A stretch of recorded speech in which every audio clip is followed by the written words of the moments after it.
رحمات برکات میلہ ہے سامان،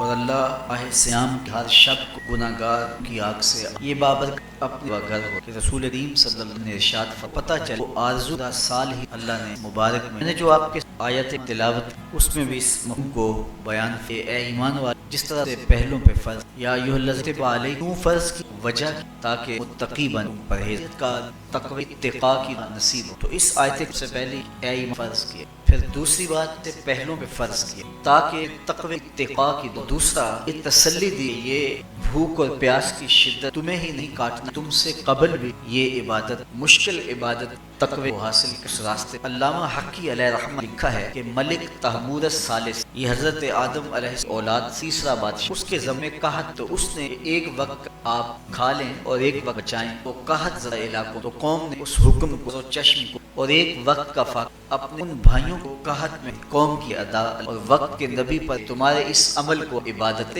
آدم علیہ السلام بعد متصل یہ عبادت فرض کی اور پھر ملتیں روزے کی تحسین پرانی کتابیں اناجیل تورات ہے روزہ دار اور حضور علیہ السلام اس روزے کی فرضیت سے پہلے ویسے روزہ سن 2 ہجری کو شعبان لیکن اس سے قبل ایام 20 کے روزے کی فرضیت کے حضور علیہ السلام کی کل 9 رمضان جس میں 7 اور 30 کے یہ واضح ہے کہ 30 ہوں ثواب پھر بھی 30 کا تو زیادہ تر رمضان المبارک کے مہینے 30 کے ہو 30 کے کم ہو سے 7 جو ہے تو ثواب پورے بعض لوگ کو زیادہ ہی یہ اللہ کا کرم ہے روزہ رکھیں ثواب بھی لیکن شور مچا دے میرا نہیں امت کا بو لینے کی پریشانی ہو خام خواہ 30 روز یا 30 ہوں اللہ ثواب روزہ اللہ تعالیٰ جل شانہ رضا اس کی محبت کے ذریعہ ہے اور اس کا عملی نتیجہ جو اس آیت میں بیان وہ تقوی لعلکم روزہ اس لیے فرض کیا ہے تقوی اتقاء کی اب سوال یہ ہے کیا تقوی بھوک اور پیاس سے حاصل ہو پیاس کاٹنے سے کیا تقوی نصیب صبح سے لے کر شام تک روزہ رکھنے کی تلقین ناروے میں ممالک کے 20 گھنٹے 16-17 گھنٹے مسلسل شدت اور پیاس کا اتنا طویل دورانیہ جو بھوک اور پیاس اس کا مقصد رزق یزاد فیہ رزق المومن ماہ سیام میں مومن کا رزق بڑھ جاتا ہے آپ اپنا بجٹ دیکھ لیجیے باقی سیام میں کشادگی تو یہ کوئی خوراک بچاؤ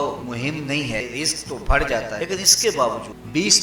17 18 پیاس اور اس کا کوئی مقصد ہے وہ مقصد قرآن نے بیان کیا کہ اس کے نتیجے میں اتقاء کی دور میں تقوی سوال یہ کھڑا کیا بھوک اور پیاس کاٹنے سے تقوی مل اس کو سمجھنے ایک مختصر تمہید سمجھ کہ ہمارے 2 دشمن ہیں جو ہمیں جادہ مستقیم سے ہٹانے کے دن رات ایک شیطان اور نفس یہ 2 دشمن ہیں جو ہماری متاع عمل ہمارا خلق ہماری للہیت ہمارا باطن لوٹنے ہر وقت مستعد اور فعال ہے اب ان 2 دشمنوں ہمارے تنہا ناتواں وجود مقابل اور ان میں سے جو بڑا دشمن ہے وہ نفس ہے کیونکہ شیطان نے انکار سجدہ کیا ہم تو یہ کہتے ہیں کہ ہمیں شیطان نے بہکا شیطان نے انکار سجدہ کیا اور خود بہک تو اس وقت دوسرا شیطان تو اس نے شیطان کو وہ نفس تھا جس نے شیطان اس نے اندر سے کہا انا خیر میں بہتر تو یہ انانیت جو انا خیر اس نے اس تو شیطان کو شیطان بنانے والا نفس ہے تو نفس شیطان سے بھی بڑا بزرگ تھے وہ ساری زندگی اپنی زبان پہ انا کا لفظ ان کو بیان کرنا ہوتا